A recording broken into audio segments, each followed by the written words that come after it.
शेतकरी बांधवांनो, इथं महेंद्र साहेब आहेत, तर त्यांच्यासोबत आपण चिया संदर्भात चर्चा करू. साहेब, चियाची थोडीशी माहिती द्या. पेरणी कशी करायची?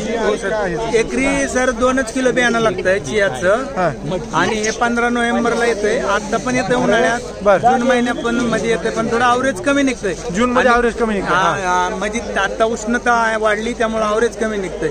आणि खरी पेरणी रबीला करायची चालतंय बरं का? October November.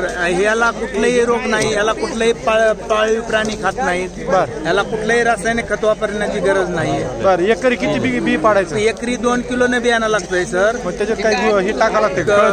माती टाकायची किंवा बाजरी भाजून टाकली तरी चालेल. आणि कांदा पेरतो त्या मशीनने पेरायचं. ह्याला फक्त खुरपणी करायचं, ह्याला कुठलीही फवारणी करायची नाही. आपल्याला समजा ऑर्गॅनिक करतोय. पेरणीचं बी किती खोल पडलं पाहिजे? पेरणीचं बी ना साधारण 3 इंच किंवा 4 इंचावर पडलं तरी चालेल. त्याच्या खाली गेलं की नाही वापतंय बरं का, पण काय होतं दबू नाही. आणि याला पाणी पण कमी लागतं. स्प्रिंकलर किती पाणी लागते? ह्याला 3 पाणी ते 4 पाण्यात निघतंय. 4 महिन्यात क्लिअर निघतंय सर. बरं, 4 पाण्यात एकदम काळ्या कसदार जमिनीला का हलक्या जमिनीला? हलक्या जमिनीला. भारी जमिनीत 3च पाण्यावर येईल. भारी जमिनीत 3. आणि जेवढं पातळ होईल तेवढं डोक्यात 5 फूट 6 फुटापर्यंत होते. आणि मी इथं सुनील बनकर म्हणून आहे फलटणचे, त्यांनी 20 गुंठ्यात 4 क्विंटल काढले. बरं, तुम्ही किती काढले? 1 एकरात मी 10 क्विंटल काढले सर.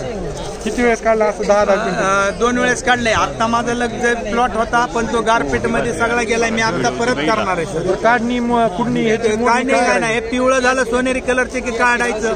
आणि बाजरी करतो त्यामध्ये करायचं, फक्त सुती फडकं वापरायचं पुढे भांग्याचं. थोडी रेस कमी लावायची. सुती कापड कशासाठी लावायचं? बी पुढे जाऊ नये म्हणून. आणि मग याला काय करायचं, थोडं एक बारकं हार्वेस्टचं बारकं मशीन भेटतं, महिला बचत गटातून किंवा मार्केटमध्ये भेटतं.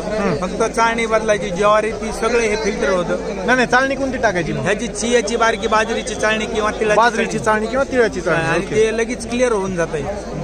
म्हणजे मग ते डबल तिकडे भुसकाटात गेलेलं डबल घ्यावं लागतंय का नाही घ्यावं लागतं? नाही, घ्यायची गरज नाही. अशा पद्धतीने मॉडिफाय करायचं. तुमचा मोबाईल नंबर सांगा. 97678100. तुमचं गावाचं नाव सांगा. वाघा, जामखेड तालुका, रोहितदादा, आमदार रोहितदादा मतदारसंघात. बरं, म्हणजे कुणाला जर विकत घ्यायचं असेल तर धन्यवाद.